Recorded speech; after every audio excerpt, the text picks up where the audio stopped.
A story about trauma and recovery.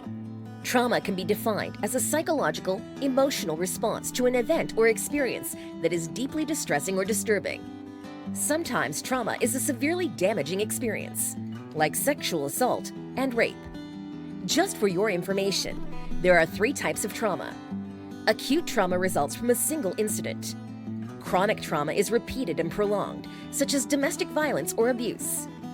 Complex trauma is exposure to multiple traumatic events. For this review, however, we want you to consider this.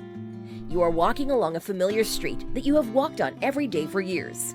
Nothing eventful, just walking, as you have done many times before, heading to your favorite neighborhood store to buy the usual items you buy every week, and then walking back home with your shopping bag, filled with the usual stuff, and walking in the usual way, 2 city blocks away from your home that you can actually see in the distance, the building you have lived in for years. Then, as usual, when you get home, putting items away in a neat and orderly way, as you have done so many times before. Nothing remarkable, ever. This day, however, will be different. There is someone along your path, someone angry, someone violent, someone willing to cause harm to you, for no fault that can be described as your own. Just as you make your way down your familiar street, the angry, violent, and harmful stranger stops you, pulls you out of sight of possible onlookers, places a weapon in your view to keep you silent. The stranger assaults you physically, sexually, emotionally, then runs away. It is commonly understood that predators only strike when no one is watching and runs away when viewed by others. The stranger is done, but your journey is just beginning. You cannot forget what happened. It replays itself every day in your thoughts and in your dreams. You no longer walk along that street. You no longer visit that store.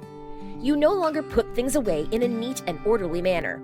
Everything for you have changed. The people you once trusted, you are unable to share this with. The things you once loved doing, you are unable to do. And the places you felt were safe and uneventful no longer exist. This is trauma. Recovery is gradual healing, a streak of light in the distance. Finding a voice through your silence that understands the voices you no longer want to hear. It is looking at the event outside of your body instead of looking at it from the inside of you. It is taking the event and giving it a name and a place that is not threatening, dark, or hidden. Then it is walking down familiar streets again, uneventful but changed, differently but aware. You are still walking, still moving, and someday, maybe, just maybe, sharing your story to help someone else. See a streak of light. We are sisters in arms.